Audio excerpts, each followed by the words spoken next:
Hello and welcome Ascent Academy school online classes में आपका स्वागत है। आइए शुरू करते हैं। आज हम पोएम पढ़ेंगे द स्कूल बॉय, स्कूली बालक। सबसे पहले हम कविता के बारे में पढ़ेंगे। The school boy in the poem is not a happy child. इस कविता में स्कूली बालक एक खुश मिजाज बच्चा नहीं है। वाट मेक हिम अनहैप्पी, उसे क्या बात नाखुश करती है। Why does he compare himself to a bird that live in a cage or a plant that withers when it should blossom। वह अपनी तुलना एक पक्षी से क्यों करता है जो एक पिंजरे में रहता है, या उस पौधों से जो तब सूख जाते हैं जब उसमें फूल खिलने चाहिए। I love to rise in a summer morn, मैं गर्मी में ही सुबह उठना पसंद करता हूँ। When the bird sing on every tree, जब प्रत्येक वृक्ष पर पक्षी गाते हैं। The distant huntsman winds his horn, दूर शिकारी अपना भोंपू बजाता है।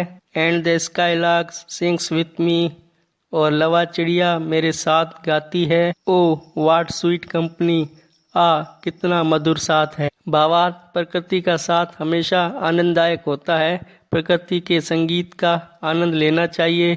सुबह जल्दी उठने वाले को ही यह आनंद प्राप्त होता है। But to go to school in a summer morn, लेकिन गर्मियों में सुबह सुबह स्कूल जाना। O it drives all joy away, O ये समस्त आनंद दूर भगा देता है। Under a cruel eye outworn, एक निर्दय व जीर्ण आंख के नीचे, अर्थात वर्द व सख्त अध्यापक के साथ। The little ones spend the day in saying and डिस्मे, छोटे बालक आप भरते हुए व प्रबल निराशा में दिन व्यतीत करते हैं। भावार्थ, कवि पाठशाला, पाठ्य वस्तु व पढ़ाने वालों को और अधिक आनंददायक बनाने की ओर हमारा ध्यान आकर्षित कर रहा है।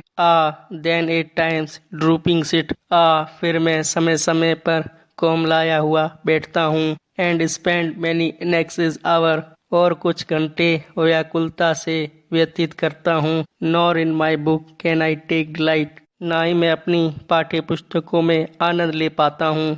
नॉर सिट इन लर्निंग्स बावर, ना ही शिक्षा के कूंज में बैठ पाता हूँ। और अंथ्रो विद द डेयरी शावर, नीरस बौछारों से थका मांदा होकर गुजरता हूँ। अर्थात शिक्षा, शिक्षक व शिक्षण नीरस ज्ञान देते हैं। भावार्थ, कवि स्कूल के नीरस वातावरण, नीरस पाठ्यक्रम व नीरस शिक्षण का मुद्दा इस बालक के माध्यम से उठा रहे हैं।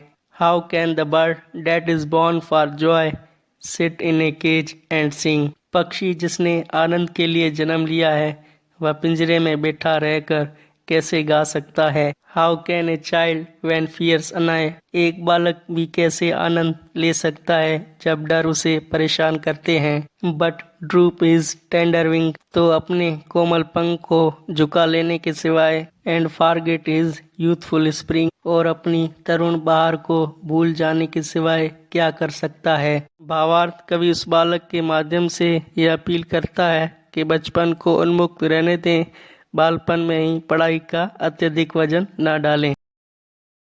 ओ father and mother if birds are nipped, हे माता पिता यदि कलियां कुचल दी जाती हैं। एंड ब्लॉसम्स ब्लोन अवे, और फूल नष्ट कर दिए जाते हैं। And if the tender plants are strips of their joy in the springing day by sorrow and cares dismay, और यदि कोमल पौधों को बांसती दिनों में आनंद लेने से वंचित कर दिया जाता है तो दुख चिंताओं द्वारा उसे हतोत्सित कर दिया जाता है। भावार्थ, बालक के माध्यम से कवि कहता है कि बचपन के आनंद से किसी भी बालक को वंचित ना करें, बचपन में ही उस पर बोझ न डालें। How shall the summer arise in joy or the summer fruits appear, गर्मी अपने आनंद में कैसे प्रकट होगी, या गर्मी के फल कैसे दिखाई पड़ेंगे। भावार्थ, कवि कहता है कि कमियों को पूरा नहीं किया गया तो बालक अपने बचपन का आनंद कैसे ले पाएगा।